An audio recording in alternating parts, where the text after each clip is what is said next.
കേട്ടാൽ നന്നായിട്ടുണ്ട്. இன்றைக்கு தேவ செய்தியின் தலைப்பு ஒண்டியா இருப்பதை பார்க்கிலும் இருவர் கூடி இருப்பது நலம். ഇന്ന് എന്റെ വചനത്തിന്റെ തലപ്പ് എന്നാ എന്ന് പറഞ്ഞാൽ നിങ്ങൾ രണ്ടുപേരും ഒരുമിച്ചിരിക്കുക എന്നുള്ളത്. இவ்வளவு நாள் மெல்வின் ஒண்டியா இருந்தார், டெய்சி ஒன்றியா இருந்தார்கள். ഇത്രയും നാളും മെൽവിനും ഡെയ്സിയും അവർ പിരിഞ്ഞിരുന്നു. அவர்கள் ஒண்டியாய் இருந்த நாட்கள், வாலிப நாட்கள் மிகவும் சந்தோஷமாய் இருந்திருக்கும். அவர்கள் விரும்பினதை செய்திருக்க கூடும். അവർ ഒരുമ ഒന്നായിരിക്കുന്ന സമയങ്ങളിൽ അവർ പല കാര്യങ്ങൾ അവർ ചെയ്തിട്ടുണ്ട്. இந்த ஒண்டியாய் இருந்த அவர்களுடைய வாழ்க்கையின் பிரயாணத்தில் கர்த்தர் அவர்களோடு கூட இருந்தார். ഈ ഒറ്റയ്ക്കിരിക്കുന്ന ആ സാഹചര്യത്തിൽ കർത്താവരോട് കൂടെ ഇരുന്നു. ஆனால் இப்பொழுது அவர்கள் இருவராக இணைய போகிற சமயத்திற்குள் வந்து விட்டார்கள். ഇപ്പോൾ അവർ ഒരുമിച്ച് ചേരുന്ന സമയത്തിലേക്ക് വന്നിരിക്കുകയാണ്. ஒரு மனுஷன் தனிமையாய் இருக்கிறது நல்லதல்ல. ഒരു മനുഷ്യൻ ഒരുമയായിരിക്കുന്ന നല്ലതല്ലെന്ന് പറഞ്ഞ് ஒரு மனிதன் தனிமையாய் இருக்கும் பொழுது அநேக தோல்விகளை அவன் சந்திக்கிறான். ഒരു മനുഷ്യൻ ഒറ്റയ്ക്കിരിക്കുമ്പോൾ അനേകം തോൽവികളെ അവൻ കാണുവാനിടയായി തീരും. தனிமையாய் இருக்கும் பொழுது அவன் அன்பை அற்றவனாக மாறுகிறான். ഒറ്റയ്ക്കിരിക്കുമ്പോൾ അവൻ സ്നേഹം നഷ്ടപ്പെട്ടവനായി മാറുകയാണ്. ஒரு தனிமையின் பாதையில் அவன் நடக்கும் பொழுது அவனுக்கு துணையாக நிற்கிறதற்கு யாரும் இல்லை. അവൻ ഒറ്റയ്ക്ക് നടക്കുന്ന സാഹചര്യത്തിൽ അവന് തുണയായി നിൽക്കുവാൻ ആരുമില്ല. தனியாய் இருக்கும் பொழுது அவர்களுடைய அன்பை பகிர்ந்து கொள்ள சரியான ஒரு நபர் இல்லாமல் போகும். ഒറ്റയ്ക്കിരിക്കുന്ന സാഹചര്യത്തിൽ അവരുടെ സ്നേഹം ഏറ്റെടുക്കുവാൻ ആരുമില്ലാതെ പോകും. ஆகையினாலே தேவன் அந்த தனிமையை ஒரு மனிதனுக்கு மாற்றும்படியாகவே திருமணத்தை ஏற்படுத்துகிறார். ആകയാൽ ദൈവം ആ മനുഷ്യന്റെ ആ ഒറ്റയായിരിക്കുന്ന സാഹചര്യത്തെ മാറ്റുവാൻ കല്യാണത്തെ ഏർപ്പെടുത്തുന്നു. இன்றைக்கு தேவ சமூகத்திலே ஏதேனின் தோட்டத்திலே ஆண்டவர் துவக்கி வைத்த திருமண வாழ்க்கையை போல இந்த தோட்டத்திலும் இந்த பிள்ளைகளுடைய வாழ்க்கையை ஆண்டவர் துவக்கி வைக்க விரும்புகிறார். ഏദൻ തോട്ടത്തിൽ പിതാവായ ദൈവം തുടങ്ങി വെച്ച ആ വിവാഹത്തെ പോലെ ഈ തോട്ടത്തിലും ഒരു വിവാഹത്തെ തുടങ്ങി വെക്കുവാൻ ദൈവം ആഗ്രഹിക്കുന്നു. இவர்கள் இனி ஒண்டியாய் அல்ல, இவர்கள் இருவராய் இருக்க போகிறார்கள். ഇവരിനി ഒറ്റയ്ക്കല്ല, ഇവർ രണ്ടുപേരായി ഒരുമിച്ചിരിക്കുവാൻ പോകുന്നു. இனி இவர்கள் வாழ்க்கையிலே தோல்வி இல்லை, இனி இவர்கள் வாழ்க்கையிலே நஷ்டம் இல்லை, இனி இவர்கள் வாழ்க்கையிலே சறுக்குதல் இல்லை.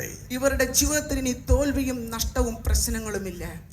இதே வசனம் சொல்லுகிறது, ഇതേ വചനം പറയുന്നു, முதலாவது இவர்கள் இருவராக இருப்பது ஏன் நலம்? ആദ്യമായിട്ട് ഇവർ ഒരുമിച്ചിരിക്കുന്നത് എന്തുകൊണ്ട് നല്ലത്? இருவராய் இருப்பது நலம் என்று வேதம் சொல்லுகிறதே. ഇവർ രണ്ടുപേരും ഇരിക്കുന്നത് നല്ലതെന്ന് ദൈവത്തിന്റെ വചനം அது പറയുന്നു. என்ன நலம்? അത് എന്താണ് നല്ലത്? அதே வசனம் சொல்லுகிறது, ആ വചനം പറയുന്നു, அவர்கள் உடைய பிரயாசத்தினால் அவர்களுக்கு நல்ல பலன் உண்டாகும். അവരുടെ പ്രയാസത്തിൽ അവർക്ക് നല്ല ബലൻ ഉണ്ടാകും. அவர்களுக்கு ரிவார்ட் கிடைக்கும் என்று வேதம் சொல்லுகிறது. അവർക്ക് പ്രതിഫലം ഉണ്ടാകുമെന്ന് ദൈവവചനം പറയുന്നു.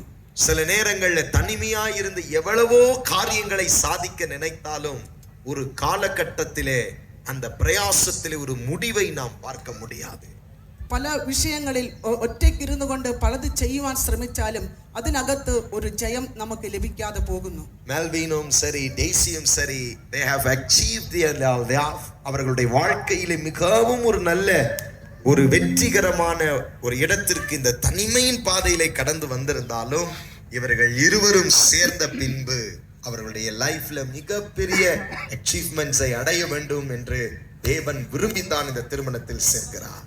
അവർ ഒറ്റയ്ക്കിരുന്നാലും ഇപ്പോൾ ഈ ദൈവത്തിന്റെ ഈ വിവാഹത്തിലേക്ക് കടന്നു വരുമ്പോൾ ഒരു അനുഗ്രഹം പ്രാപിക്കണമെന്ന് ദൈവം ആഗ്രഹിക്കുന്നു. அவங்க படிப்பிலும் சரி, வேலையிலும் சரி, தனியாயிருந்து அவர்கள் சாதித்த சாதனைகளை விட இதற்கு பிறகு பெரிய சாதனைகளை சாதிக்க போகிறார்கள். അവർ പഠിപ്പിലാകട്ടെ ജോലിയിലാകട്ടെ അവർ ഒറ്റയ്ക്കിരുന്ന് അവർ നേടിയതിനേക്കാളും വലിയ നേട്ടം അവർ ഒരുമിച്ച് അവർ രണ്ടുപേരായി നേടാൻ പോവുകയാണ്. இருவரும் சேர்ந்து பிரயாசப்பட போகிறார்கள். ഇവർ ഒരുമിച്ച് അവർ ജീവിക്കുവാൻ പോകുന്നു. இருவரும் சேர்ந்து உழைக்க போகிறார்கள். ഒരുമിച്ച് അവർ അധ്വാനിക്കാൻ പോവുകയാണ്. இருவரும் சேர்ந்து குடும்பத்தை கட்ட போகிறார்கள். ഇരുവരും അതേ ചേർന്ന് അവർ കുടുംബത്തെ പണിയുവാൻ പോവുകയാണ്. இன்றைக்கு திருமணங்கள் ஏன் உடைந்து போகின்றது? ഇന്നേക്ക് എന്തുകൊണ്ട് വിവാഹം തകർന്നു പോകുന്നത്? ஒரு பக்கம் மட்டும் கட்டப்படுவதல்ல, ഒരു ഭാഗം മാത്രം അതെ പണിയുന്നതല്ല, ஒரு பக்கம் மட்டும் பிரயாசப்படுவதல்ல, ഒരു ഭാഗം മാത്രം അധ്വാനിക്കുന്നതല്ല, இரு பக்கத்திலும் பிரயாசப்பட வேண்டும். രണ്ടു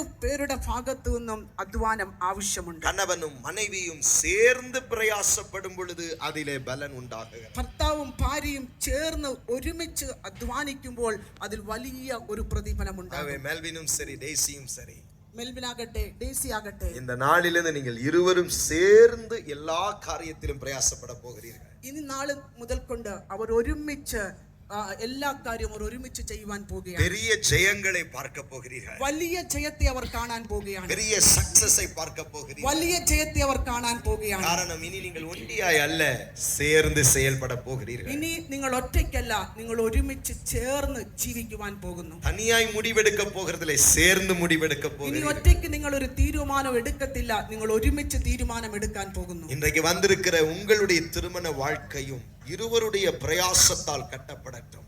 അതെ, നിങ്ങൾ വന്നിരിക്കുന്ന നിങ്ങളുടെ ജീവിതം രണ്ടുപേരും ഒരുമിച്ച് പണിയപ്പെടണം. கணவன் மட்டுமல்ல, மனைவி மட்டுமல்ல, இருவரும் 50-50% எல்லா விதங்களிலும் பங்கெடுத்து செயல்படும் பொழுது அந்த திருமணம் ஜெயமாய் மாறுகிறது. ഭാര്യയാകട്ടെ ഭർത്താവാകട്ടെ രണ്ടുപേരും 50% ഒരുമിച്ച് ചേരുമ്പോൾ അവരുടെ ജീവിതം ജയമായി മാറുന്നു. இரண்டாவதாக, ஏன் இருவரும் கூடியிருப்பது நலம்?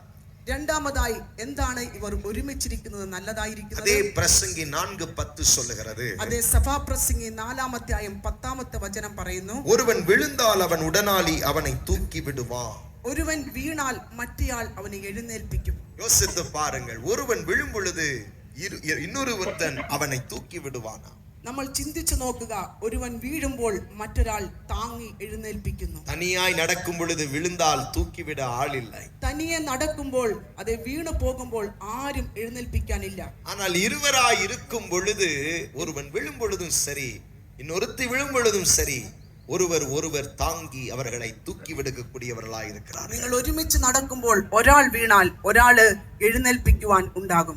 சில நேரங்கள்ல கணவன் பலனா இருப்பார்கள், சில விஷயங்களிலே மனைவி பலவீனமா இருப்பார்கள். ചില സമയത്ത് അതെ ഭർത്താവ് നല്ല ബലത്തോടെ ഇരിക്കും, എന്നാൽ ഭാര്യ ദുർബലമായിരിക്കുന്നത് കാണുവാൻ പറ്റും. சில நேர கணவன் பலவீனமா இருப்பார்கள், மனைவிமார்கள் ரொம்ப பலனா இருப்பார்கள். ചില നേരങ്ങളിൽ ഭാര്യ നല്ല ബലത്തോടെ ഇരിക്കും, എന്നാൽ ഭർത്താവ് ദുർബലനായി കാണപ്പെടും. அதிகமாக இப்போ பெண்கள் தான் அதிக பலசாலிகளா இருக்கிறார்கள். ഇപ്പോൾ സ്ത്രീകളാണല്ലോ കൂടുതലും ബലശാലികളായിട്ടുള്ളത്. சிரிக்க முடியாதபடி சகோதரமார்கள் சிரிக்கிறீர்கள்.